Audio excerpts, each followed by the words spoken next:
Bonjour à tous et bienvenue dans la Taverne du Gamer. Je suis Kira, accompagné cette semaine de Sid. Bonjour Sid, comme toutes les semaines d'ailleurs. Bonjour Sid, comment vas-tu ? Bonjour à toutes et à tous. Bonjour Kira, écoute, ça va super bien. J'ai pas fait grand chose malheureusement de ma semaine, je suis en train de réfléchir.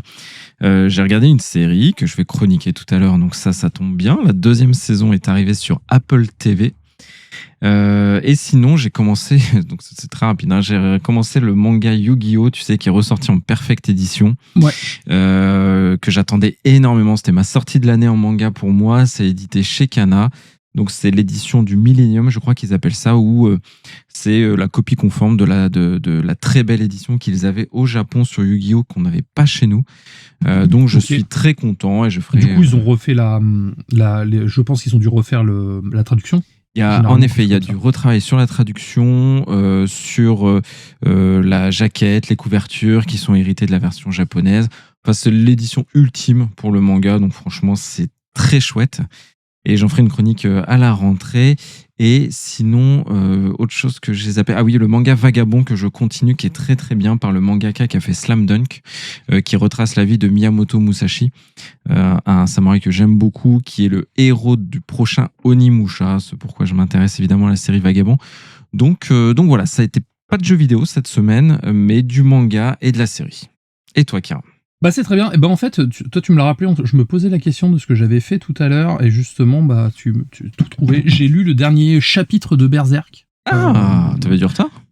J'avais du retard, donc j'ai tout repris dernièrement. Qui arrive là bientôt. Et j'ai lu le tout dernier que j'avais pas lu, ce truc. Non, c'est en japonais. J'ai lu la version qui est sortie au Japon et qui a été traduite par manière un petit peu non officieuse, non officielle. On est d'accord, mais je voulais pas attendre. Et je suis encore sous le choc. Je t'avoue il se passe un truc de ouf à la fin. Et vraiment, et j'espère qu'on va pas attendre 1 an et demi pour avoir la suite, parce que vraiment, j'avais peur. Tu sais, quand Kentaro Miura est décédé, je pensais que ça serait difficile de reprendre du grand Berserk. J'ai eu un peu de mal à m'y faire sur la nouvelle, on va dire, tonalité ou quoi. Et là, vraiment, j'en ai pris plein la tronche, du grand Berserk. En tout cas, voilà, je te tease un peu ça.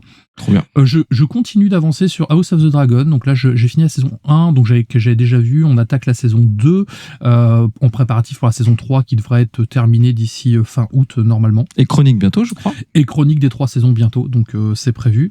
Je suis toujours sur Assassin's Creed Black Flag, et actuellement, je veux pas vous teaser mon avis, mais c'est ce qui se fait de mieux en termes d'Assassin's Creed, vraiment. Vraiment, pour l'instant, le remake est parfait. Donc voilà. Et ils ont fait 3 millions de ventes déjà, je crois. Ils ont déjà fait 3 millions de ventes. Ils ont enlevé tous les trucs relous qui étaient, à mon sens, un peu inutiles et qui mettaient pas mal de fans de côté pour quelqu'un qui veut commencer la saga. Et vraiment, pour l'instant, je passe un excellent moment dessus. Mon fils s'est mis dessus également. Il est déjà à 40 heures, l'enfoiré. Et pareil, c'est son tout premier Assassin's Creed et vraiment, il s'éclate. Bon, trop bien. Il y a des périodes aussi où j'ai recommencé la saga Rocky. Voilà, je sentais que j'avais envie de regarder Rocky. Ils sortent un nouveau film qui est sur la vie de Stallone, qui va s'appeler A Play Rocky, que j'ai hâte de voir. Et du coup, ça m'a donné envie. Donc j'ai rematé Rocky 1 hier soir. Donc voilà, je vais attaquer derrière. J'ai regardé le trailer en VO. J'ai pas du tout aimé la voix forcée de l'acteur. Par contre, alors j'espère qu'en VF ce sera mieux. En fait, c'est la voix de Stallone. Non, mais j'en doute pas. Mais j'arrive pas à le mater, tu vois. Tu regardes le premier Rocky, Stallone il parle comme ça en vrai, quoi. Après, je l'ai vu qu'en VF Rocky. Ouais, c'est pour ça, je pense. Parce que c'est pour le coup, je trouve que c'est du mimétisme. J'ai pas aimé du tout, tu vois. Peut-être un poil caricatural, mais en vrai, j'ai comparé les deux voix. C'est incroyable à quel point c'est fidèle pour le coup. Mais c'est la voix de Stallone. Stallone, il a une voix comme ça quand il parle et tout, un peu bené. Donc voilà. Du coup, qu'est-ce qu'on a prévu cette semaine ? Alors cette semaine, c'est tous les trois, j'allais dire, je sais pas pourquoi on est deux, mais tous les deux des. Dans ma tête, on est deux. Donc ça va, tous les trois. Donc on est tous les trois avec des petites actualités. Moi, je vais parler de The Duck's Blood, The Callisto Protocol et de Bethesda. Et toi, tu vas nous parler de God of War, c'est ça ? Tout à fait. Ensuite, on enchaîne sur une chronique rétro, on peut dire néo-rétro. On va dire c'est une chronique de l'été également, en fait. Donc Mad Max, dans ces périodes de canicule, si vous manquez de soleil, on peut aller dans le désert de Mad Max. Et on termine sur la série que j'ai teasée depuis 1 à 2 semaines, une série qui s'appelle Sugar. Donc comme le sucre, et qui est sur Apple TV. Et on connaît la qualité des séries Apple TV, donc j'ai très très hâte de vous en parler. On est rarement déçu par Apple TV. C'est un ovni cette série et je suis très heureux d'en parler aujourd'hui. Comment on fait plaisir à la taverne, tout ça. Cette intro étant déjà longue, vous savez, les 5 étoiles, sur les applications de podcast, les commentaires, partagez nos épisodes, les réseaux sociaux. Bref, aidez-nous à faire vivre cette taverne du gamer qui en a besoin cet été parce que l'été, évidemment, les écoutes s'effondrent un petit peu. Donc voilà, c'est le moment de nous aider, partager. Etc. On attaque direct avec ta première news.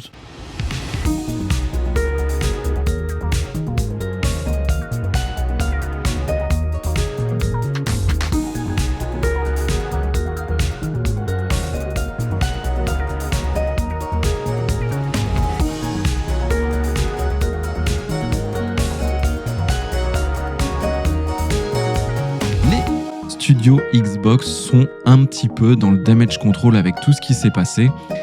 Ils s'évertuent sur les réseaux sociaux à nous rassurer que tout va bien et on leur souhaite. La mauvaise actualité passée, c'était la semaine dernière, c'est pas cette semaine. Et donc, ils nous rassurent. On a ID Software qui a pris la parole pour dire que finalement tout va bien, vous inquiétez pas. On a perdu 75% de notre staff, voilà, mais tout va bien. Tout va bien, le prochain Doom est dans les rails. Enfin bref, faites-nous confiance. Soit on leur fait confiance en ayant toujours une pensée pour les personnes qui sont parties, pas parties, décédées, qui sont partis licenciés, voilà. Et là, c'est Bethesda du coup qui a donné sa roadmap jusqu'à 2030 minima. Il faut voir ça sur un 2030 optimiste. On connaît Bethesda, où il disait que la priorité du studio restait The Elder Scrolls 6. Donc, hurrah, tant mieux. C'est ce qu'on tant veut. Mieux. Après, moi, je vais être un peu nuancé parce que j'adore les Elder Scrolls, c'est un jeu que j'attendais, mais au vu de la politique de la VF chez Microsoft, je me vois pas faire un Elder Scrolls sans VF en fait. Tu vois ce que je veux dire, c'est des jeux qui sont tellement denses avec une certaine ambiance, et même si je commence à m'améliorer en anglais, tu vois, ça m'emmerde quand même. Surtout quand on joue tard. Ouais, carrément. On reparlera en plus de la VF un tout petit peu plus tard sur un autre jeu de Bethesda. Donc, c'est leur priorité. C'est visiblement le prochain gros jeu nouveau, si je puis dire, hors remake, qui va sortir. Qu'ils évoquent sur une fourchette 2029, 2028, dans ces eaux-là, donc pas tout de suite. Après, c'est un Fallout 5 qui sortira peut-être potentiellement 1-2 ans après The Elder Scrolls 6. On aura 60 ans. On aura à minima 60 ans. Par contre, ce qui a été confirmé qui devrait arriver dans cet intervalle, c'est pour ça que je disais nouveau jeu The Elder Scrolls 6, il y a le remaster ou remake de Fallout 3 et Fallout New Vegas, qui sont respectivement nos 2 Fallout 3D préférés. Je crois, toi New Vegas, exactement. Moi Fallout 3. Moi je préfère à cette nouvelle vision de Fallout qui est Fallout 76, plus coloré, bariolé, un peu cirque, comme un peu la série Amazon, je trouve. Oui, c'est vrai, il y a un côté un petit peu plus burlesque. Un petit peu plus parc d'attractions. Ouais, exactement. Donc ça, on est content. Je pense que c'est 2 remasters qui vont nous faire plaisir. On les refera très certainement tous les 2. Oui, à mon avis, ils vont faire un peu comme Oblivion. Tu sais, sous Unreal Engine 5, un truc un peu clinquant. Mais pareil, Oblivion avait perdu sa VF. Voilà, et du coup, moi, ça m'inquiète parce que je me vois pas jouer à Fallout 3 sans entendre Three Dogs. Ouais. À la radio. Tu te rappelles que je t'avais débuté à l'époque et du coup, t'avais plus personne pour toute ta partie. Ouais, exactement. Et Canigou, qui s'appellerait Dogs Mill, du coup, dans la VO. Donc, à voir. Ça peut être un élément comme toi où je me lance pas dans ces remakes remasters si jamais on perd la VF, parce qu'en plus on y est tous les 2 très habitués. C'est ça. Après, moi jouer un jeu en VO, en vrai, je m'en fous un peu. Ça dépend des jeux. Tu vois, il y a des jeux comme Baldur's Gate ou quoi, ça m'emmerde un peu parce que là c'est très dense, tu vois, où faut vraiment être focus. Mais il y a des jeux, je m'en fiche un peu parce que tu vois, j'arrive quand même à lire ou écouter assez rapidement. Mais quand on est habitué à un jeu comme Fallout avec une VF qui est vraiment d'excellente qualité. Je trouve que c'est quand même un gros doigt d'honneur, quoi. Et puis dans un remake remaster, ça, quand t'as la VF, forcément, ça ravive un peu des souvenirs. Tu te replonges plus facilement dans l'ambiance, etc. On l'a fait tous les 2 en VF, les jeux, donc ouais, c'est. J'en parlais avec Kingdom Hearts.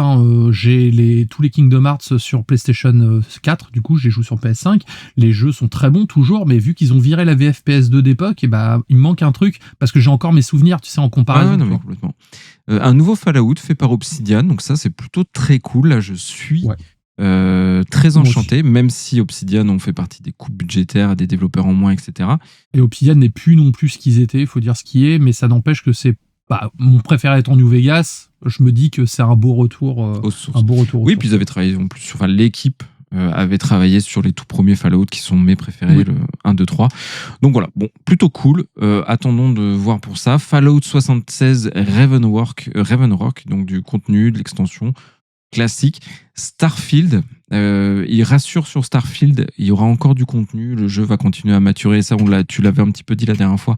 C'est un continu, c'est un jeu roadmap encore sur un an. Ouais. Un jeu qui continue en effet sur le long cours, à être très supporté, à être de mieux en mieux. Et surtout qui est encore massivement joué, parce que sur Steam, j'ai vu, il y a des pics depuis les dernières mises à jour qui ne faiblit pas. Donc le jeu est toujours joué. Ils ont annoncé, je crois, 17 millions de joueurs, un truc comme ça, tout, sur Fallout, incluant les joueurs qui ont testé 5 minutes sur le Game Pass, mais tout de même, il faut le souligner, 17 millions, c'est jamais anodin. Donc leur nouveau contenu s'appelle Starborn, je ne sais plus si je l'ai dit, et c'est là où je voulais parler spécifiquement. Star is Born. Moi aussi j'ai pensé à la même chose. VF ou pas VF dans les derniers contenus du coup de Starfield? Non, le DLC d'avant, il y avait de la VF, et le tout dernier DLC qui est sorti, il est en VO. Et comment c'est possible? Alors, c'est-à-dire que tu fais ton histoire en VF, et quand tu arrives dans... Je crois que c'est du jamais vu, non? Alors si, ça s'est déjà vu j'ai pas d'exemple en tout cas. Dans plusieurs jeux, des jeux Electronic Arts en fait, où à chaque fois qu'ils rajoutaient des petits contenus qu'ils n'avaient pas localisés au préalable, on se retrouvait justement avec ce chose-là. Là c'est un peu pareil, là où après quand on arrive dans le tunnel du DLC, on va dire, c'est intégralement en anglais sous-titré. Bon là à la limite ça change pas vraiment, tu vois. Par contre, c'est quand on croise des PNJ liés à ce DLC sur une autre planète, où là, ils se mettent à parler en anglais d'un coup, où tu dis, bon, ok. Bon, après, je me dis, bon, allez, c'est le futur. Leur traducteur universel ne marche pas, peut-être, je sais pas. On trouve des solutions pour pas briser l'immersion. Mais c'est vrai que c'est galère. Et surtout, c'est galère, encore une fois, moi, je pense aux gens dyslexiques. Qui n'arrivent pas à lire des sous-titres parce que ça va trop vite, ce que je peux comprendre, ou ils sont obligés de s'arrêter pour lire, et pour eux ça les met totalement sur le carreau, quoi. Alors pour une boîte comme Microsoft qui a quand même inventé la manette spéciale handicap, qui a eu toute une division dédiée à l'inclusivité pour les personnes en situation de handicap, pas localiser un jeu en VF, c'est vraiment c'est vraiment leur pisser dessus. Oui, surtout que la VF, c'est pas, localiser des jeux, même avec la voix, c'est pas un caprice. Certains, en effet, préfèrent la VO, et moi, j'en fais généralement partie. Je regarde mes animés en VO quand je peux. Mais il faut se dire que c'est une condition d'accessibilité, comme tu le disais, aux personnes qui ont plus de difficultés. Et quand on est une très grosse entreprise qui inclut maintenant dans leur développement, on le voit avec les productions Sony par exemple, ou même Microsoft, ou dans les menus, pour les personnes qui sont atteintes de daltonisme, t'as tout un tas de choses qui sont absolument géniales, très bien, qu'il faut conserver. Moi je trouve que c'est top. Et la localisation, ça reste quand même un des éléments d'accessibilité les plus importants. Et ouais, c'est vrai que c'est très très dommage là-dessus. Même pour initier un enfant au jeu vidéo, je veux dire, tu veux initier un enfant à RPG, tu lui lances pas un RPG intégralement en anglais, en fait, il va galérer. Après, par la suite, il peut passer ou quoi que ce soit, mais il faut déjà une porte d'entrée. Et là, encore une fois, c'est se couper d'une partie du public, en fait. Et le dernier élément de la roadmap de Bethesda, c'est Doom. Et ils nous disent simplement que le DLC continuera. Enfin, il y a le DLC de The Dark Ages. Ils ne parlent pas d'un nouveau jeu. Ils ne donnent pas de visibilité. En même temps, vu comment c'est tendu en ce moment chez eux, je pense que niveau visibilité, ils en ont pas. Bah oui, surtout que... T'as 2 jours éventuellement. Mais... Exactement, surtout que le dernier DLC, c'était le 7 juillet, c'était il y a quand même pas longtemps, avec une nouvelle campagne, des correctifs, etc. Donc voilà, en tout cas, c'est un très gros studio Bethesda, une roadmap solide, très solide côté Fallout. The Elder Scrolls, on attend. Et Doom, on attend aussi de voir ce que ça va donner sur le long terme. Bon, on va parler de God of War. Allez. Alors, mauvaise nouvelle, ou pas, pour la série télé God of War sur Amazon Prime, le tournage de la série live action est actuellement à l'arrêt après que Ryan Hurst, l'acteur qui incarne Kratos, se soit déchiré le biceps lors du tournage d'une cascade. Donc c'est une blessure sérieuse, hein, parce qu'un biceps déchiré, ça doit être violent extrêmement quand même. Douloureux. Voilà, et donc ça oblige la production à suspendre le tournage avec une reprise qui pourrait désormais ne pas avoir lieu avant 2027 et surtout avec un recast du personnage de Kratos. Donc évidemment, avant toute chose, hein, on souhaite un bon rétablissement à ce comédien, à Ryan Hurst. Il doit être dégoûté. Voilà, il doit être dégoûté, mais je vais quand même être honnête avec vous, quand j'ai découvert la toute première image officielle de la série, j'ai été franchement déçu. J'ai pas retrouvé le Kratos que j'imagine depuis le jeu de 2018. J'ai trouvé que le costume était quand même assez chipouille, que le maquillage, ça n'allait pas du tout, c'était pas convaincant. Et puis, tu sais, je sais pas si tu te rappelles de la photo, cette pose où t'as l'impression que t'as Kratos qui fait caca dans les bois, tu sais, avec Atreus qui le couvre avec son arc, au cas où un lapin adulte pourrait les attaquer. Alors, regardez la photo, vous verrez sous ce prisme-là, c'est autre chose.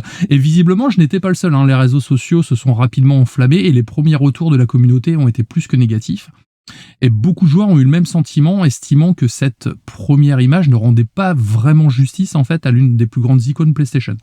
Du coup, aussi étrange que ça puisse paraître, cette pause forcée pourrait finalement être bénéfique si la production prend le temps d'écouter les retours des joueurs, ou même des fans, de peaufiner les costumes, les maquillages, ou même certains choix artistiques, on pourrait avoir au final une série bien plus convaincante que prévu en fait. Parce que c'est vrai que quand je regarde God of War, encore une fois, Kratos c'est un personnage qui est très très marqué, tu sais que je suis fan du personnage, et que vraiment quand je vois Kratos, je vois un personnage buriné, clairement au niveau du visage ou quoi, et le problème de ce comédien c'est qu'il était encore une fois trop jeune en fait, et sur son physique, ça se voyait. Même s'il avait le maquillage ou quoi que ce soit, il faisait, à la limite, il aurait pu être bien pour un God of War période Grèce, mais pas pour la période nordique en tout cas.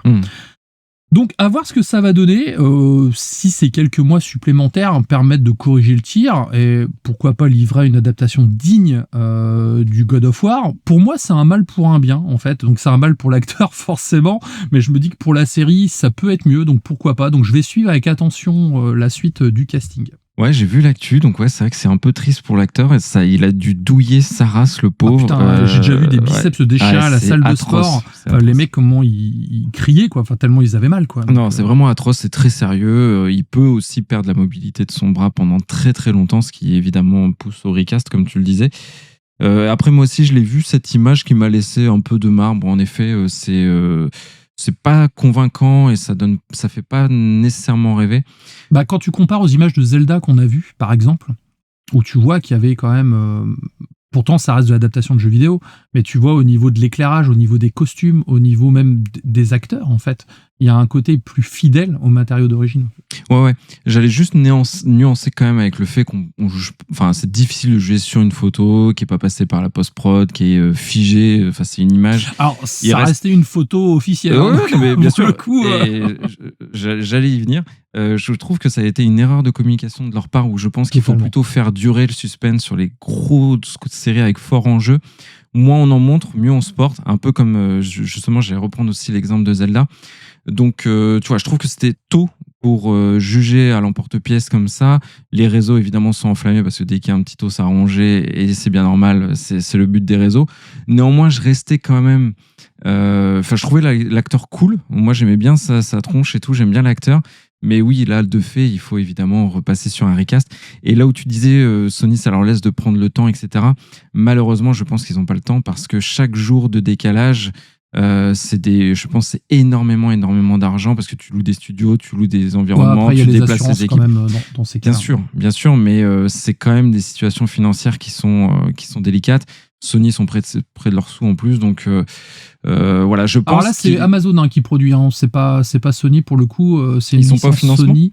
Ouais, ils sont au financement, mais je crois que c'est à hauteur de 10%. Enfin, c'est vraiment juste très. Ouais, non, c'est vraiment une production Amazon comme Fallout. En fait, Fallout, c'est pas une production Bethesda à la base, même si Bethesda participe énormément. Le gros de la production, c'est une production Amazon. Je pensais que c'était les équipes de Sony et c'était aussi un gros financement de la part de Sony. Ouais, non, là pour le coup, c'est vraiment du Amazon et eux, ils ont de la caisse. Ouais, ils ont de la caisse. Écoute, affaire à suivre, mais je pense qu'ils vont au contraire recruter très tôt, très vite. Après, peut-être qu'ils avaient un second... un backup. Ils vont mettre Pedro Pascal. Affaire à suivre. Ah putain, l'angoisse. T'imagines? Ah, l'angoisse. Ah, je peux plus le voir. Pourtant, j'aime bien cet acteur, mais c'est bon, moi aussi, mais je peux plus. C'est comme l'acteur de Stranger Things, je peux plus. Harbour, ouais, David mais je Harbour. l'adore. Mais je l'aime beaucoup aussi. Là, par contre, j'ai appris qu'il allait jouer le colonel Trotman dans le préquel de Rambo. Et il ressemble pas du tout, à Richard Crenna, quoi. Il y a rien à voir, quoi. Et je me dis, mais non. Pourquoi? Je comprends pas. Bon, j'enchaîne sur 2 petites news. Donc, une où tu parleras plus que moi. Glenn Schofield, créateur de Dead Space, tu as dû voir après 35 ans de carrière. C'est terminado pour lui. Je pense qu'il prend sa retraite, il raccroche. Il prend sa retraite du monde du jeu vidéo. Ouais, du monde du jeu vidéo, tout à fait. De l'industrie, en tout cas. Après un échec, on peut le dire, de The Callisto Protocol, après un échec c'est un euphémisme. Du remake de Dead Space. Voilà, je pense que c'est tout pour lui sur le jeu vidéo. En tout cas, c'est lui qui le dit, c'est pas moi. Il aura marqué, je trouve, quand même le monde du jeu vidéo. Dead Space, The Callisto Protocol, c'est pas rien. Oui, après, l'échec du remake de Dead Space, pour le coup, il n'avait rien à voir avec le projet, à part qu'il était créateur du premier Dead Space. Donc, il était même en concurrence, on va dire, entre Callisto Protocol et Dead Space. Il y a eu quoi, 2 mois ou 3 mois d'écart entre les deux. Et c'est ce qui a nuit aux 2 jeux, en fait. Je pense, comme ils sont sortis coup sur coup, ça reste du jeu de niche, terreur dans la station spatiale ou quoi que ce soit. Moi, j'ai refait Callisto Protocol il y a pas longtemps. J'ai encore passé un excellent moment dessus. Je trouve que c'est un jeu qui a été boudé. Alors oui, il était sorti buggé, surtout sur Xbox. Contrairement à la PlayStation, parce que PlayStation Studio avait participé au développement pour les aider justement à optimiser sur PS5. Et l'ayant relancé là, et puis le système économique aussi qui était dégueulasse avec un Season Pass à 50 balles pour ajouter la fin du jeu et des morts, enfin c'était encore une fois, c'est un vrai doigt d'honneur aux consommateurs. Ça n'empêche que le jeu est excellent, il a été mis gratuitement sur le PlayStation Store il y a quelques mois, donc si vous ne l'avez pas fait, moi je vous le recommande quand même. Et c'est juste que le DLC pour le coup est obligatoire. Si vous faites pas le DLC, vous n'avez pas la fin du jeu. Faut passer à la caisse. Alors après, moi, le Season Pass, je l'ai payé genre 15 balles ou 10 balles avec les morts en plus, tous les petits trucs un peu anecdotiques, dont cette fameuse fin. Mais ça n'empêche, c'est dommage, parce que c'était quand même, je trouve, un grand monsieur du jeu vidéo. Un grand créatif, ouais. Voilà, il avait plein de bonnes idées, et surtout, il a quand même créé, pas créé, on va dire, mais il a revitalisé le survival horror à une époque où ça commençait à stagner. Je sais pas si tu te souviens, mais Dead Space 1 est sorti peu de temps avant Resident Evil 5. Et lui, il avait inauguré, c'est le fait de pouvoir avancer et tirer en même temps.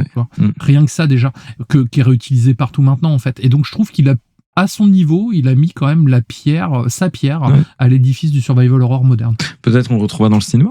Qui sait? Peut-être dans le cinéma, ou à un moment, ça parlait de bande dessinée aussi. Je crois que c'est un grand féru de bande dessinée, scénariste aussi, donc pourquoi pas. Mais bon, voilà, à voir ce qu'il va faire. Mais c'est vrai que quand un grand monsieur comme ça quitte le média, ça prouve bien que le milieu est quand même un peu en crise. Moi, je suis pessimiste, mais je vois vraiment une crise comme en 80. Affaire à suivre, je sais pas. Moi, en vrai, je pense pas, mais la crise, à mon sens, on est déjà en train de la vivre avec tous les licenciements. C'est ça. Et ma toute dernière actu très rapide, donc c'est The Duskblood qui prévoit une session de test fermée. Donc c'est le jeu de From Software, le jeu multi pour lequel on n'a rien vu aujourd'hui. On n'a quasiment rien vu à part des trailers. Une bande-annonce. Voilà, une bande-annonce. Donc le vrai, test, la vraie révélation, ce sera du 21 au 24 août. Test fermé, du coup, il faut s'inscrire. Donc vous avez à partir du 22 juillet pour vous inscrire sur ces serveurs fermés qui permettront de tester le jeu, tout simplement. Et pour From Software, comme il l'avait fait avec le dernier DLC de Elden Ring, dont j'ai oublié le nom parce que le nom est bizarre, Night Rain. C'est Shadow of the Entry, le DLC.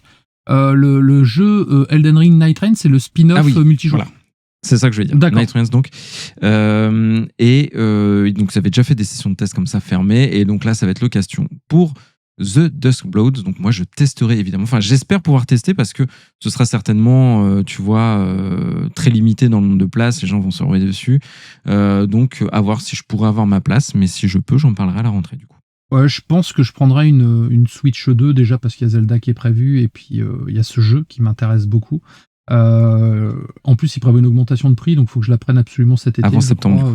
C'est avant septembre. Donc, je pense que je la prendrai au mois d'août. Mais j'ai hâte d'essayer parce que j'aime beaucoup la DA. Encore une fois, de toute façon, les DA From Software, à part Sekiro que j'aime pas trop, mais après c'est différent, c'est pas la même ambiance. Mais j'ai toujours aimé les DA de From Software. Et là, ce que je vois, ce côté vampire et tout, il y a un côté Berserk encore une fois, un côté steampunk par moment aussi. Enfin, le mélange est assez éclectique. Ouais, il y a des choses qui vont pas forcément ensemble, mais ça a l'air d'être très très bien. Enfin, tu vois, dans le chaudron, ça a l'air d'être très très bien dosé, quoi. Donc j'ai hâte d'essayer en tout cas. Moi, j'ai plutôt tendance à leur faire confiance aussi. J'adore la DA, voilà. Moi aussi, puis je joue de temps en temps à Elden Ring. Night Trains, et en vrai, ils ont pas mal amélioré le jeu. Il y a toujours des joueurs, je m'amuse toujours. Je fais pas des grosses sessions parce que c'est un peu épuisant, mais ça n'empêche que de temps en temps, je fais des parties avec des potes et c'est cool. C'est donc la fin des news, donc les petites newsettes de la semaine. On va passer par le test de la semaine. Je vais parler, une fois n'est pas coutume, de Mad Max. J'avais déjà parlé de Mad Max lors du podcast en parlant de Furiosa. Je sais pas si vous vous souvenez, ça remonte déjà à quelques temps. Et donc là, vu que c'est l'été, pour moi, en fait, je vois un peu ce jeu-là comme un jeu d'été, je sais pas pourquoi. Je me suis dit, c'est l'occasion, je vais vous parler de ce bon vieux Max dans les Westlands. Petit peu de musique et on attaque.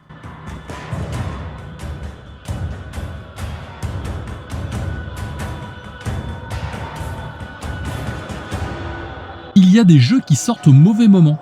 Des jeux qui passent complètement sous les radars parce qu'ils arrivent en même temps que d'autres gros mastodontes. Et puis, il y a ce Mad Max développé par Avalanche Studios et édité par Warner Bros. Games, qui est sorti en septembre 2015, soit le même jour que Metal Gear Solid 5 The Phantom Pain. Bon alors. C'est ce qu'on appelle avoir des coronets, tu vois, c'est à ce niveau-là, voilà quoi. Ouais.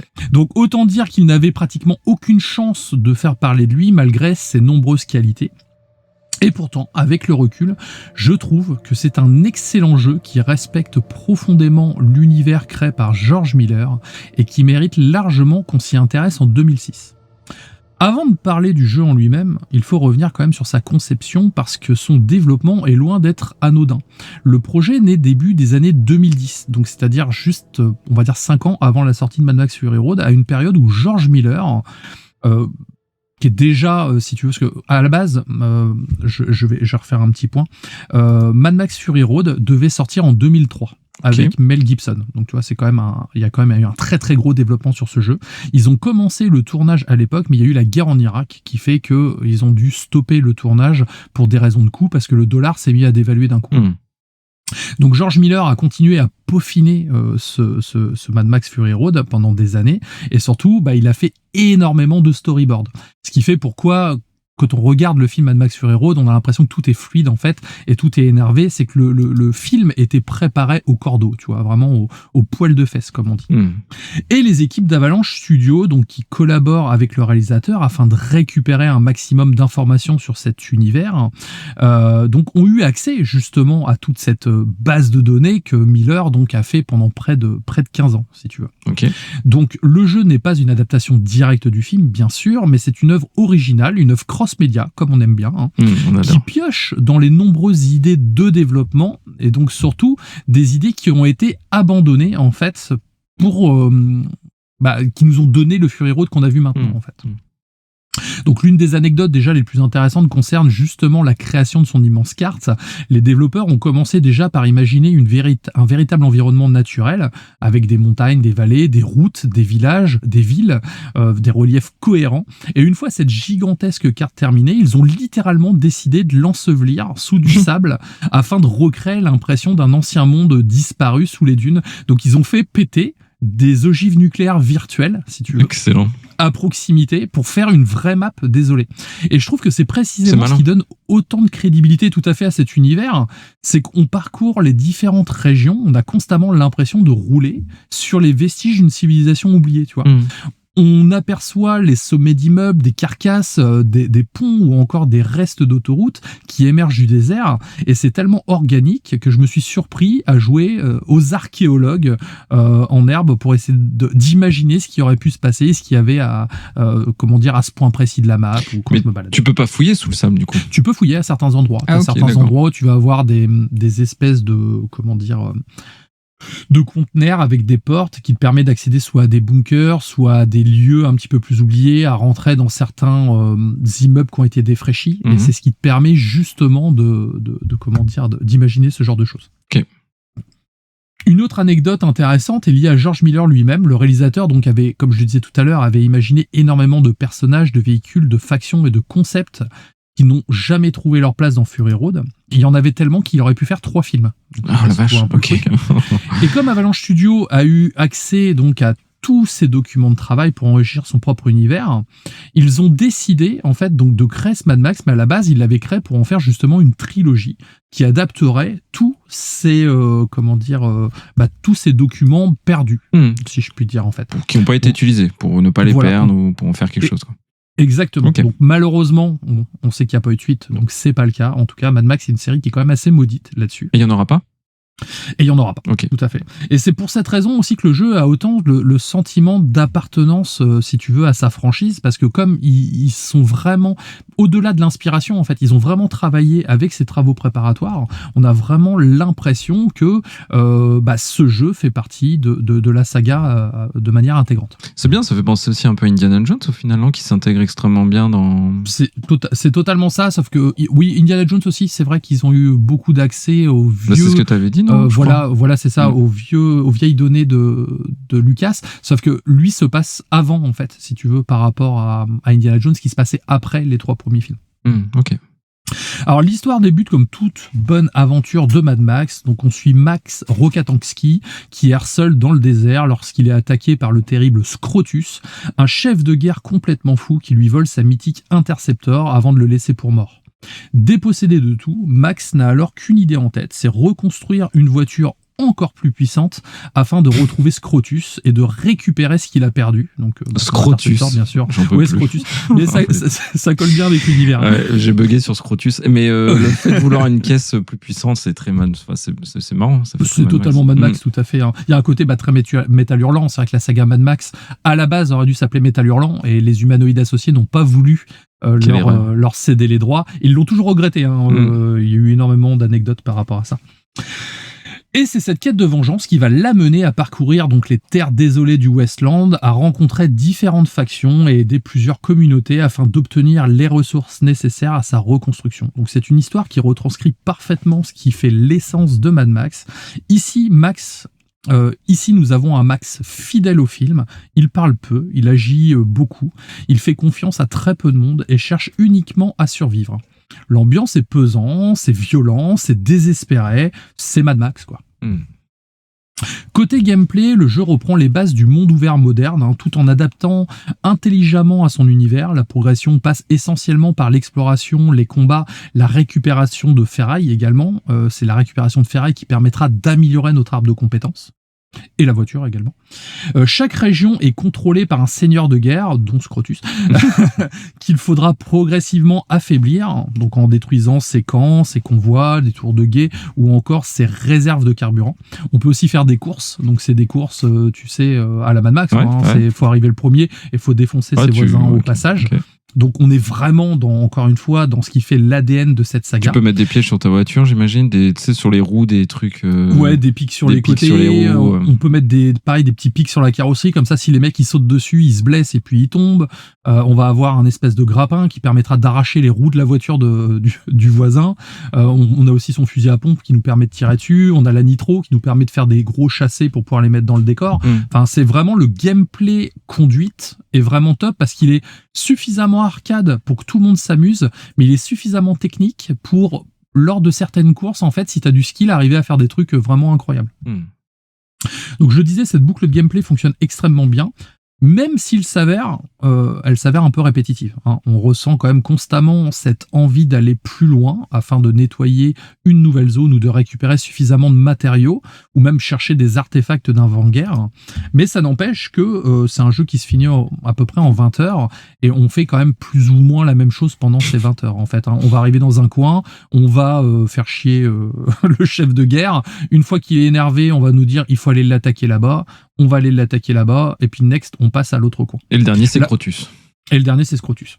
Là où c'est intéressant, c'est pour les complétionnistes comme toi, en fait, il y a pas mal de petits collectibles à trouver, des photos d'avant-guerre, des journaux, des petits objets, des choses comme ça.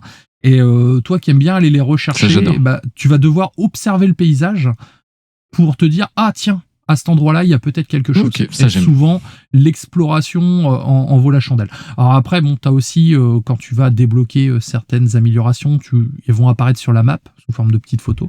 Mais après, si tu l'utilises pas, tu peux déjà le faire à la mano et ça fonctionne très très bien. Ok.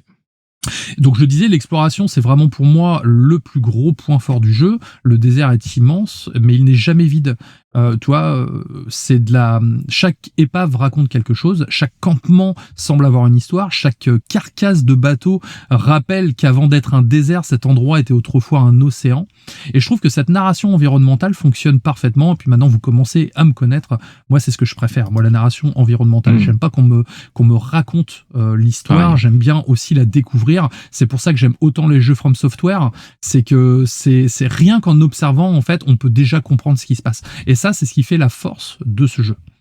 Mais le véritable héros du jeu reste sans aucun doute la Magnum Opus, donc la nouvelle voiture de Max. Donc cette voiture devient pratiquement un personnage à part entière. Dès le début de l'aventure, on la construit morceau par morceau avec l'aide de Chum Bucket. Donc c'est un mécanicien bossu, complètement illuminé.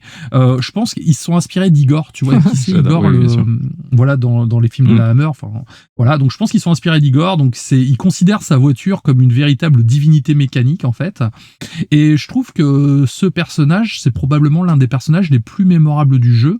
Il est à la fois drôle, il est inquiétant, il est attachant, il est totalement dérangé. Il accompagne Max partout, donc pendant une grande partie de l'aventure. Parce qu'en fait, si tu veux, Max va conduire l'Interceptor et Chum Bucket va être à l'arrière. Ok. Et Chum Bucket, lui, par exemple, il a un sniper, donc qui permet justement de dégommer les tours de guet à distance ou des choses comme ça, tu vois. Le grappin aussi, c'est lui qui le tire. Ok. Donc c'est une relation un peu particulière, forcément, parce que Max reste fidèle à lui-même, il est froid et distant, tandis que Chum Bucket ne cesse de parler et de louer la Magnum Opus. Il est surtout désespéré à obtenir la reconnaissance de son héros, donc Max qui voit comme un messie de la Magnum Opus. Et je trouve que c'est un duo qui fonctionne remarquablement bien et qui apporte vraiment quelques moments par moments plus légers au milieu de toute cette violence, tu vois. Et moi, c'est ce qui me faisait peur. La première fois que j'avais vu les images de gameplay, je me suis dit, mais merde, pourquoi j'ai toujours un mec à l'arrière de ma voiture, en fait? Moi, je suis Max, je suis le guerrier solitaire par excellence. Mais en fait, non, c'est suffisamment bien raconté, il est suffisamment bien utile que quand tu prends une autre voiture du jeu, parce que tu peux conduire aussi les autres voitures du jeu, le fait qu'il soit pas là, il te manque. Ah ouais, carrément, ok. Ouais. Donc la personnalisation de la Magnum Opus représente également à mes yeux un très très grand plaisir de gaming. On peut tout customiser dessus, le moteur, les suspensions, les pneus, le harpon, le pare-choc, la peinture. Vraiment, on peut avoir des styles très très divers sur cette voiture et pratiquement chaque élément peut être amélioré en plus, tu vois. Donc tu vas mettre des éléments qui s'améliorent et les améliorations peuvent s'améliorer. Je sais pas si tu vois un peu. Ok, il y a tout un délire. C'est vraiment, la voiture est très très très centrale, quoi. La voiture est très très centrale et je pense qu'ils ont vraiment articulé tout leur gameplay autour de cette voiture. Ouais, ok. Donc les affrontements en véhicule, bon, j'en parlais tout à l'heure, ils sont excellents. Je vais pas me répéter par rapport à ça. Vous avez de nombreuses courses dans le jeu. Je vais juste vous donner une anecdote. J'étais en train de faire une course en fait avec plusieurs PNJ et à un moment, tu sais, tu longes une espèce de falaise en fait. Et du coup, c'était super drôle. C'est que si tu arrives à doser ton grappin, la nitro et les choses comme ça, tu peux faire un carnage. Par exemple, moi, je poussais un ennemi en haut de la falaise, jusque la classique, avec le grappin, tu peux agripper une autre voiture, la tirer pour qu'elle rebondisse sur une autre voiture et les faire tomber à nouveau en fait. Et au niveau de la physique, encore une fois, de la voiture, ça a été hyper travaillé parce que c'est là qu'on s'aperçoit que c'est pas quelque chose qu'ils nous ont expliqué qu'on pouvait faire, mais on peut le faire. Et pour ça, ça nous oblige à être filou et un petit peu expérimenté. Ouais, être créatif. Voilà, et ça, c'est ce que j'aime également dans ce genre de jeu. Ok. Une fois descendu du véhicule, Mad Max propose un système de combat directement inspiré des jeux Batman Arkham. C'était la mode à l'époque. On retrouve ce fameux système de free flow où les enchaînements sont fluides et les contres particulièrement satisfaisants. Moi, c'est à mes yeux, le meilleur système de combat pour ce genre de jeu. On l'a eu dans Sleeping Dogs, on l'a également dans Mad Max Ghost of Tsushima, et je trouve que ça colle vraiment extrêmement bien. Et la comparaison avec Batman est évidente, mais Mad Max apporte quand même sa propre identité. Les coups sont beaucoup plus lourds, beaucoup plus brutaux. Chaque impact donne vraiment l'impression de casser des os. Vraiment, quand je dis tu casses des bouches, tu casses vraiment des bouches, quoi. Les animations sont particulièrement violentes, voire gore. Après, c'est l'univers qui est comme ça. Tout à fait. Et ça renforce vraiment cette sensation de survie et de monde impitoyable. Voilà, tu me paraphrases. Le système évolue également au fil de l'aventure grâce aux améliorations de Max. On augmente sa résistance, ses dégâts, sa capacité, la récupération ou encore son équipement. On peut aussi changer son skin, on peut lui mettre une barbe, on peut le raser complètement, lui mettre les cheveux longs pour qu'il ressemble à un clodo. Et on peut, tu sais, au début de Fury Road, Tom Hardy, au début, il a les cheveux longs, il a la barbe, il a les espèces de lunettes sur le crâne. Et ben, on peut lui faire exactement cette gueule-là. Excellent. En fait. Donc c'est cool, c'est que même si physiquement ce Max a un côté un peu générique quand on le regarde, on peut suffisamment l'améliorer pour le rendre plus charismatique. Donc la direction artistique est une immense réussite. Les développeurs ont largement prouvé qu'ils étaient fans de la licence. Ça se ressent immédiatement, que ce soit dans les véhicules, les costumes. On a pas mal d'easter eggs et de petites anecdotes visuelles qu'on va retrouver dans le jeu. On retrouve vraiment parfaitement le côté esthétique industriel fait de rouille et de métal récupéré, de cuir ou d'ossement, ou même les moteurs bricolés. Les panoramas sont souvent magnifiques, malgré leur apparente désolation. Ça reste un désert, donc on se dit un désert, on va se faire chier, c'est toujours pareil. Mais c'est marrant, c'est qu'il y a plusieurs styles de désert, et ça, tu le découvres dans le jeu. Okay. Autre élément important aussi qui est sympa, c'est les fameuses tempêtes de sable, qui offrent des séquences spectaculaires. Je me rappelle de ça. Voilà, on roule vraiment quasiment à l'aveugle pendant que des éclairs frappent le désert, voire la voiture. On doit aller se cacher le plus vite possible. On a aussi ces fameux couchers de soleil propres à Mad Max, tu sais, avec ces teintes un peu sépia. La nuit, on a un peu l'impression des fois que c'est en noir et blanc. Enfin, vraiment, Avalanche Studios réussit l'exploit, de rendre un Mad Max crédible. Je vais avancer sur le sound design. Toi, je sais que tu es particulièrement sensible à cette notion dans le jeu vidéo, qui participe énormément à cette immersion. Elle sait rester discrète pendant l'exploration avant de monter brutalement en puissance lors des poursuites ou des combats. C'est beaucoup de musique, tu sais, à base de percussions, de tam-tam, de choses comme ça. Pareil, ça fait partie de l'esthétique audio de Mad Max. Surtout dans les derniers Fury Road, etc. Voilà, surtout Fury Road et Furiosa, parce qu'avant c'était plus de la musique symphonique. Là, on est plus sur quelque chose de plus brutal, et je trouve que c'est parfaitement en accord avec les bruitages en fait qui sont aussi excellents. On va entendre les moteurs qui rugissent avec puissance, et quand tu vas accélérer avant une course, les tam-tams se déclenchent. Enfin, vraiment, ça devient grisant si tu veux. Donc je le disais tout à l'heure, la durée de vie, il faut compter 15 heures en ligne droite, 20 heures si t'es un complétionniste ou un fan de trophées, tout à fait. Je trouve que c'est très honnête. Si tu souhaites entièrement nettoyer la carte, améliorer la Magnum Opus, je pense que t'as de quoi quand même rouler pas mal d'heures. Et niveau point négatif, je le disais tout à l'heure, certaines missions finissent par se répéter. Les objectifs secondaires manquent parfois aussi de variété, et la structure du monde ouvert reprend beaucoup des codes au final très classiques des open world actuels. Donc on a un super décor Mad Max, on peut faire plein de choses dans ce monde ouvert, mais ça reste très classique. C'est avec des points d'intérêt à certains endroits, etc. C'est surtout une bonne façon de prolonger du coup notre amour pour la saga, si jamais vous êtes dans les films, machin. Enfin voilà, c'est une continuité presque naturelle du coup. Exactement. Je vais conclure. Mad Max est clairement un jeu que j'aime beaucoup. Je trouve qu'il a été injustement oublié alors qu'il retranscrit parfaitement tout ce qui fait le charme de cette licence. Son univers est crédible, sa direction artistique est superbe, ses combats sont particulièrement efficaces, et toute la partie consacrée aux affrontements en voiture reste encore aujourd'hui une référence à mes yeux. Surtout, je trouve qu'il prolonge admirablement bien la franchise, même s'il ne fait pas officiellement partie de la continuité du film. J'aime personnellement imaginer comme une aventure qui s'intercale entre Furiosa et Fury Road. L'ambiance, les personnages, les véhicules et toute la mythologie s'assemblent tellement naturellement qu'on a vraiment l'impression de vivre un chapitre supplémentaire de cette incroyable saga. Pour moi, c'est sans doute l'une des meilleures adaptations vidéoludiques d'un univers cinématographique, et un jeu qui mérite largement une seconde chance si vous êtes passé à côté de sa sortie à l'époque. Il est tout le temps en promo aux alentours de 5 ou 7 € sur les stores, sur Vinted, on le trouve à 2 €. Moi, je l'ai en version boîte et c'est le prix que je l'avais repayé parce que je l'avais plus. Clairement, si vous aimez Mad Max, vous passerez un bon moment. Eh ben écoute, très belle reco, ça donne envie. Franchement, moi, ça m'a bien chauffé, tu vois. Le jour où je me remettrai dans les films, et ça risque d'arriver bientôt, je pense me faire le jeu. Surtout s'il est pas cher. C'est ce que j'ai fait la dernière fois, c'est que j'ai refait Furiosa Fury Road, et du coup j'ai refait le jeu Mad Max derrière dans la foulée pour préparer comme une suite logique. Voilà, et c'est quand tu as fait les films juste avant, c'est là que tu vas voir tous les petits clins d'œil disséminés à droite à gauche en fait. Toi, le fait d'aller au Moulin à Balles, d'aller à Pétroville, c'est des choses qu'on parlait à l'époque dans Fury Road, qu'on n'avait pas vu encore. On les voit dans Furiosa, mais on les avait pas vus encore. Et le fait d'y aller, tout de suite, ça te donne un petit quelque chose. C'est donc la fin de la chronique Mad Max. Tu vas nous parler d'une série télé que je ne connais pas, avec Colin Farrell, Sugar Daddy, Sugar tout court. Ah, on y est presque. On y est presque. Sur Apple TV, qui est une plateforme qu'on apprécie énormément tous les deux.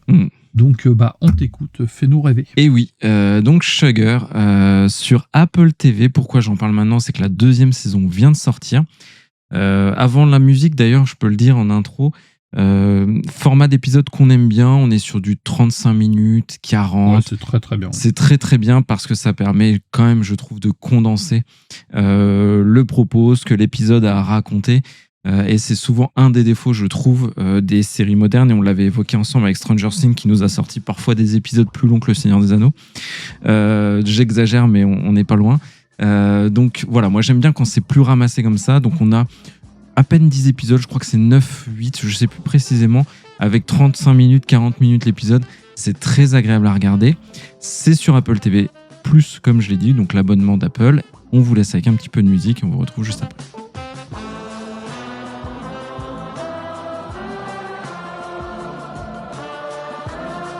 Le scénariste showrunner derrière cette série, et là, elle va tout de suite susciter ton intérêt. Donc, c'est Mark Protosevich. Donc, je connaissais pas. Mais il a fait Je suis une légende ou le remake d'Oldboy. Donc, je sais pas si c'est bien d'ailleurs. J'ai dit ça suscite l'intérêt, mais peut-être pas. Ouais, alors Je suis une légende, c'est pas ouf.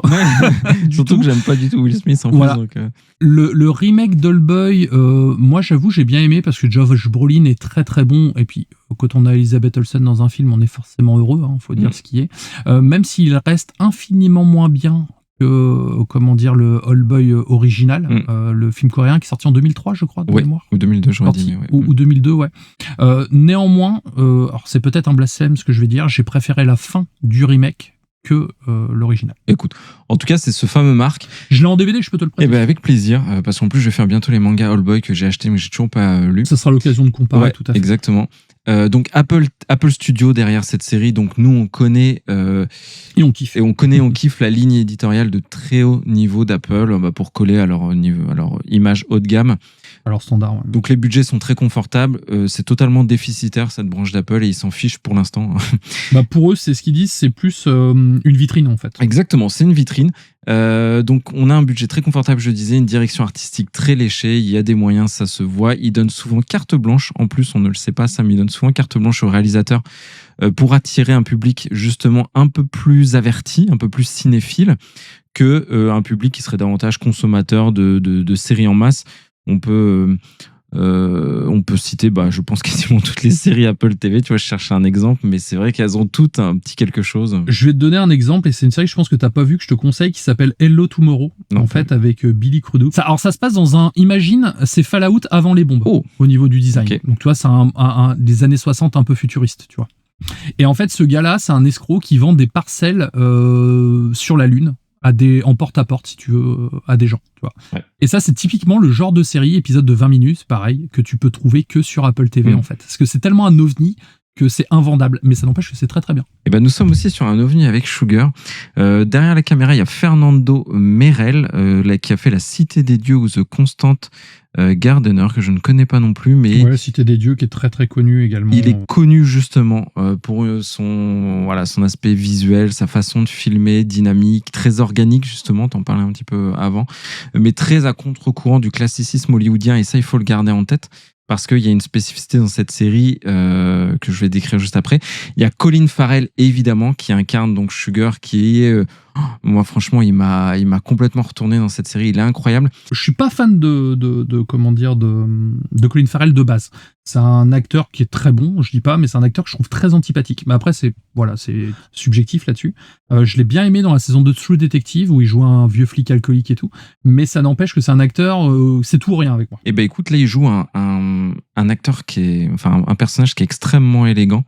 Et il dégage, je trouve, quand même une certaine élégance, ce personnage.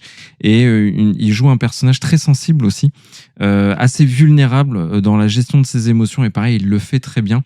Donc moi, j'ai trouvé que c'était un interprète incroyable. Et en plus, il est aussi à la production en tant que producteur exécutif ou co-concepteur, mais justement de son personnage, Sugar, qui je trouve qu'il l'habite vraiment. Et ça marche très fort. Il y a avec lui au casting Amy Ryan, donc une femme qui a joué dans The Wire, qui est extrêmement juste, extrêmement bonne dans ce qu'elle fait. Ouais, gros casting The Wire aussi. Hein. Ouais, et vraiment, je l'ai trouvé très bien. Ils forment un duo qui marche fort. Avec elle, un côté moins sur la retenue que Sugar. Elle est plus dans le réalisme, dans des émotions un peu désabusées. Elle est très dans l'expressivité de ses émotions, là où Sugar est plus introverti. Il est sensible, mais il ne le montre pas trop. Et le duo fonctionne vraiment bien.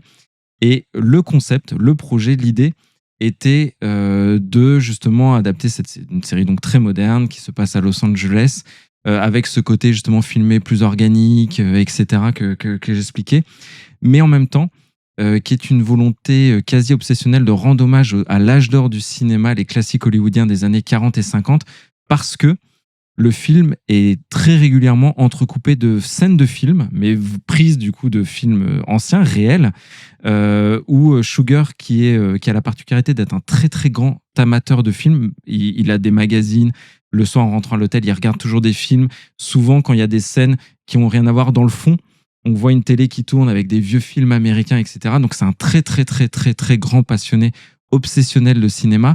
Et quand il vit sa vie, je dirais son métier juste après, et il y a vraiment toujours des transpositions avec le cinéma hollywoodien, avec des cuts de vrais films en noir et blanc, etc. Où tu vois juste après Sugar rejouer cette scène-là. Enfin, c'est vraiment très bien fait. Et du coup, la production, ils ont inséré plus de centaines d'inserts de vieux films d'époque. Donc, ça a nécessité un travail de fou en termes de négociation avec les ayants droit, etc. Enfin, vraiment, c'est très atypique pour ça et ça marche très, très bien dans le ton de la série, qui est un polar en fait. On est sur un polar assez noir.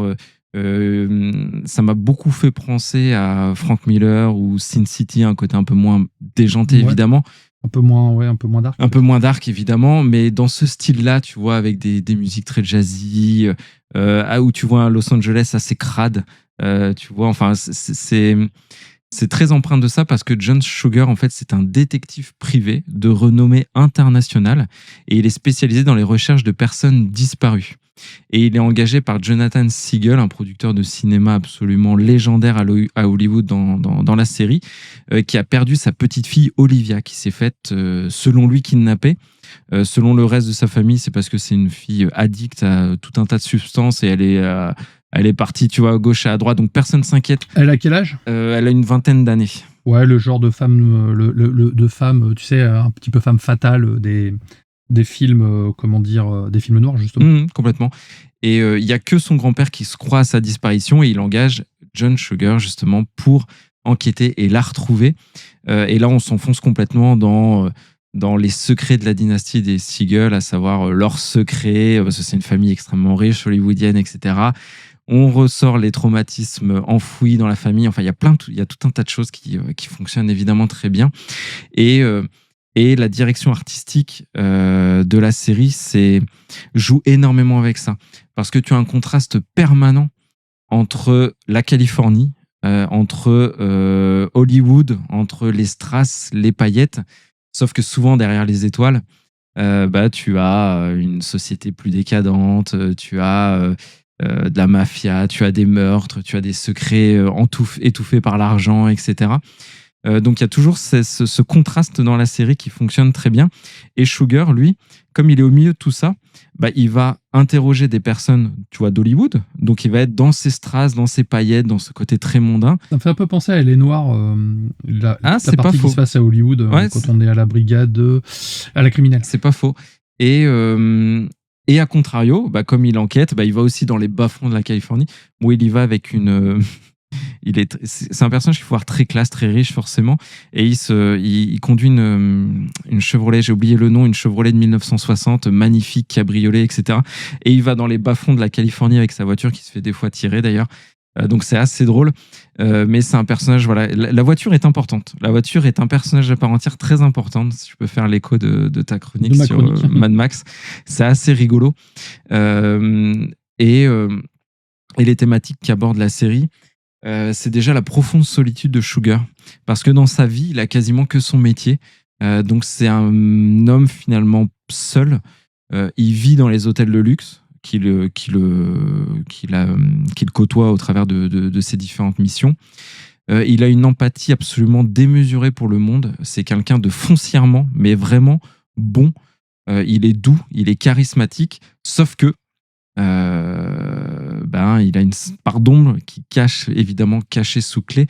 Et on aime bien, moi je trouve que ça c'est un ressort qui marche souvent bien, où tu as un personnage très lumineux, mais qui des fois, tu vois, quand il a le déclic, peut être tout à fait une autre personne. Ça, voilà, je trouve que ça marche très très bien. La série parle des traumatismes, de l'oubli, et aussi face à Sugar, tu vois, qui est un personnage, comme je le dis, très bon, très lumineux, très tourné vers les autres. Il est confronté à notre société, notre monde, qui est lui extrêmement cynique, corrompu. J'ai l'impression de voir mon quotidien, je sais pas si ouais, sale, dur. Et tout le propos de la série, ça va être, est-ce que Sugar va rester l'homme qu'il est, ou va peu à peu se laisser retourner, tu vois, par corrompre un peu, mais en tout cas moralement du moins. Quand la justice et la civilisation se délitent, c'est souvent l'homme bon finalement qui n'est plus le même, qui se transforme et qui change ses barrières morales et qui se fait justice lui-même, etc. Et est-ce que Sugar va arriver là-dedans ou pas ? C'est un des fils narratifs, pas le seul, mais un des fils narratifs de l'évolution du personnage. Et ça, franchement, ça marche. Ça marche super bien, oui. Donc le cœur battant de la série et du show, c'est leur pari, celui que j'expliquais tout à l'heure, à savoir la fusion du cinéma classique et de la série moderne. Moi, je ne suis pas un grand cinéphile, je ne suis pas attaché au cinéma, surtout classique des américains, mais je trouve que ça, franchement, ça marche de fou, parce qu'on nous, on vit la série à travers notre personnage, donc John Sugar, qui est un cinéphile compulsif, convaincu de fou, tu vois, et quand tu le vois, tu vois, au bar, commander un whisky et lancer un regard à une femme qui est aussi au bar. Et en même temps, tu vois, il y a une scène dans un vieux film des années 40, ils te font un cut et ils t'insèrent ça, où il a exactement la même mimique, la même posture, la femme répond de la même façon et tout. En fait, je trouve que ça renvoie, ça transpire une passion du cinéma. Oui, c'est ça, il retourne les codes des films noirs, si tu veux, pour l'adapter. Ça se passe à notre époque. À notre époque, ouais. Donc tu vois, c'est ça le contraste. C'est le genre de truc qu'on voit plus trop maintenant. Parce que c'est vrai que maintenant la drague dans les bars, c'est devenu un peu compliqué, tu vois ce que je veux dire, sans passer pour un vieux psycho. Et c'est vrai que le voir ça fait longtemps que j'ai pas vu ça dans un film, en tout cas, ou dans une série. En fait, je te dis, ça puise dans plein de films de l'époque. Et en effet, il y a des mimiques de l'époque.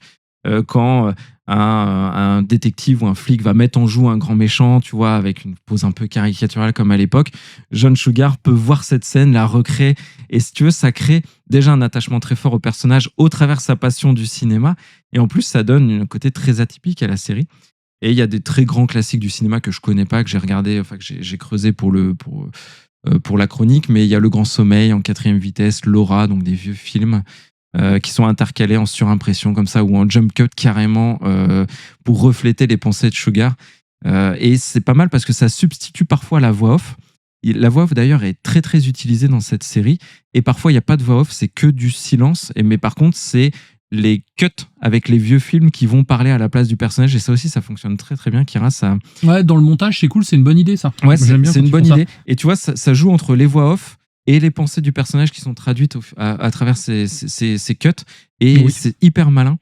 À la VF d'ailleurs, on a Boris Rellinger qui est la voix habituelle de Colin Farrell. Qui est la voix habituelle de Colin Farrell et de Jason Statham. Qui est une masterclass énorme avec sa voix un peu rauque, tu vois, quand il narre, quand il explique, quand t'es dans sa tête. C'est là aussi, ça m'a fait penser beaucoup à Frank Miller forcément. Donc voilà, ça marche très fort. Et dernier point, c'est que la série a osé un truc assez fou que je ne spoilerai pas. Mais au milieu de la saison 1, ils ont intégré un élément très perturbateur, très différent, qui va puiser dans un autre genre de cinéma, qui surprend très très fort, mais qui finalement reste là. La série de l'intègre de façon presque naturelle. Bah voilà, il y a ça. Et elle continue sa vie en intégrant ce nouveau paramètre qu'on doit intégrer nous-mêmes en tant que spectateurs dans notre façon de visionner, dans notre façon d'appréhender la série et le personnage, qui finalement importe peu parce que la série n'est pas différente et en même temps change tout de notre perception du personnage. Et je peux pas le divulguer, évidemment, ça vous gâcherait le plaisir, mais c'est un choix d'un courage, je trouve, assez inouï. Donc voilà, je peux que vous laisser sur ce teasing qui, j'espère, vous donne envie parce que ça explique tout un tas de choses et en même temps, ça n'en fait pas un virage tellement fort que la série en reste ce qu'elle est, une série de très très haute qualité. En tout cas, dit comme ça a l'air super cool. En plus, c'est des épisodes de 30 minutes, 10 épisodes, je pense, par saison. À peine, 8 ou 9. Ouais, c'est ça, c'est comme toutes les séries. Je vais tenter, ça me plaît bien, surtout qu'en plus, on parlait avec un copain l'autre jour de se faire des vieux Humphrey Bogart en mode soirée cinoche pizza, tu vois. C'est vrai que moi, je connais un petit peu, si tu veux, j'adore les films noirs, mais j'ai pas vraiment beaucoup de souvenirs de ces films-là. C'est plus mon père qui les regardait. Et du coup, je me dis que ça peut être sympa d'être dans l'ambiance avec cette série en parallèle. Ouais. Et je serais curieux d'avoir ton point de vue sur ce twist. Bon, il faudra qu'on en parle qu'en off pour pas gâcher le plaisir de nos auditeurs, mais franchement, c'est très malin. Et encore une fois, ça change pas le cap de la série. Il pose ça là. Il faut l'intégrer, il faut continuer avec. Et ça explique tout un tas de choses sur le personnage de Sugar qui gagne en consistance. Et voilà, je trouve que ça marche très très fort. Donc en conclusion, moi j'ai pris vraiment une très grosse claque avec cette série pour son esthétisme néo-noir, très classique, scolaire, mais finalement qui de fait ne l'est pas du tout. Parce que ça intègre avec beaucoup de subtilité tout ce que j'ai dit, tout ce que j'ai expliqué sur le cinéma plus classique et sur ce fameux twist. La mélancolie de Colin Farrell, son empathie extrême pour les gens en font un personnage, je trouve, incroyablement charismatique et attachant. Et d'ailleurs, dans un dialogue avec une femme dans le restaurant de l'hôtel, elle lui demande, mais vous êtes vraiment une personne gentille, tu vois? Elle se questionne, est-ce que c'est de façade où il est vraiment foncièrement gentil? Et ça, je peux vous le dire, il est foncièrement gentil. Et c'est pour ça qu'on a envie que ça reste, parce qu'on veut pas que ce personnage... on veut pas qu'il sombre du côté obscur. On veut pas qu'il soit altéré, justement, parce qu'il a un cœur pur. Et tout l'enjeu va être de voir est-ce que, tu vois, il va changer ou pas. Et elle lui explique que la gentillesse chez les hommes est souvent perçue comme une faiblesse. Or, c'est l'individualisme, c'est la colère, c'est la violence qui font d'eux des personnes faibles. Et je trouve que faibles parce qu'ils se sont mus, ils se sont transformés dans ce que la société aujourd'hui fait de plus noir. Et c'est toute cette évolution au travers de ce personnage, je trouve, qui est absolument passionnante à suivre. Et j'ai à peine parlé des enquêtes, mais les enquêtes sont très bien. Donc c'est pour ça, tu vois, il y a toute une toile de fond autour des thématiques et l'évolution du personnage qui sont passionnantes. Et en même temps, de façon très bête, simpliste même, on suit une enquête qui est très intéressante à suivre. Donc tu vois, il y a vraiment que des points forts. Oui, l'enquête, c'est pas vraiment le prétexte qui déclenche le truc, il y a aussi une vraie enquête derrière. Ça fonctionne très très bien. Tu vois, moi, je me suis attaché au personnage de Sugar dans ma chronique pour expliquer sa psychologie, etc. Et comment, au travers de sa passion au cinéma, ça en donne une saveur très particulière. Mais de façon très simple, si vous aimez les enquêtes, vous aimez les films un peu, les séries noires comme ça, on l'a dit, très côté jazzy, etc. Les bars, les hôtels, les machins, ou tout ce qui se passe, toute cette imagerie-là, ça fonctionne extrêmement bien, tu vois. Et donc voilà, moi je trouve que c'est ma série de l'année pour l'instant. C'est un chef-d'œuvre à consommer d'urgence si vous ne l'avez pas encore vu. Donc Kira, je t'y invite très très très. Je t'y encourage vraiment à regarder parce que je suis curieux d'avoir ton avis dessus. En tout cas, on sera d'accord sur une chose, c'est que c'est un ovni. Après, est-ce que tu aimeras ou pas, ça c'est propre à chacun. Moi, en tout cas, c'est un énorme coup de cœur. Ouais, je pense que je vais me la lancer après, quand j'aurai fini mon petit périple House of the Dragon. Bah écoute, j'ai hâte d'avoir ton avis. C'est donc la fin de cet épisode. Est-ce que tu as des petits big up avant de partir ? Pas de big up, on en a quasiment plus là. Du coup, après, on a beaucoup sollicité nos auditeurs au travers. Voilà, on a eu beaucoup de big up et vous êtes beaucoup exprimés, donc il n'y a pas de sujet. Merci beaucoup. Mais là, j'en ai pas relevé de nouveau. En attendant, je te laisse le mot de la fin. Merci pour cet enregistrement en ta compagnie. Avec plaisir. Et je te laisse clôturer l'émission comme on veut la coutume. Eh bien, écoutez, la coutume veut que un message de paix et d'amour pour terminer. Donc, allez où vous voulez, à la plage, c'est l'été, les températures baissent un peu. J'y vais tous les jours en ce moment. Écoute, tu as bien raison. Prenez le soleil, le vent frais, iodé de la mer ou en montagne si vous l'êtes, ou peu importe où vous êtes. En tout cas, prenez l'air, faites-vous plaisir. Si vous n'avez pas envie de prendre l'air, jouez aux jeux vidéo. Mad Max, pourquoi pas. Regardez des séries Sugar sur Apple TV+, ou tout un tas de choses. Il y a Silo, on parlait avec Kira qu'on allait surfaire Silo, qui entame sa saison 3 sur Apple TV. Avec la fantastique Rebecca Ferguson. Incroyable incarnation en effet. Et écoutez de la musique, lisez des livres. Moi je lis beaucoup en ce moment. Et surtout kiffez la vie, faites-vous plaisir, prenez soin de vous. Beaucoup d'amour et on se dit à la semaine prochaine. À la semaine prochaine. Ciao. Ciao.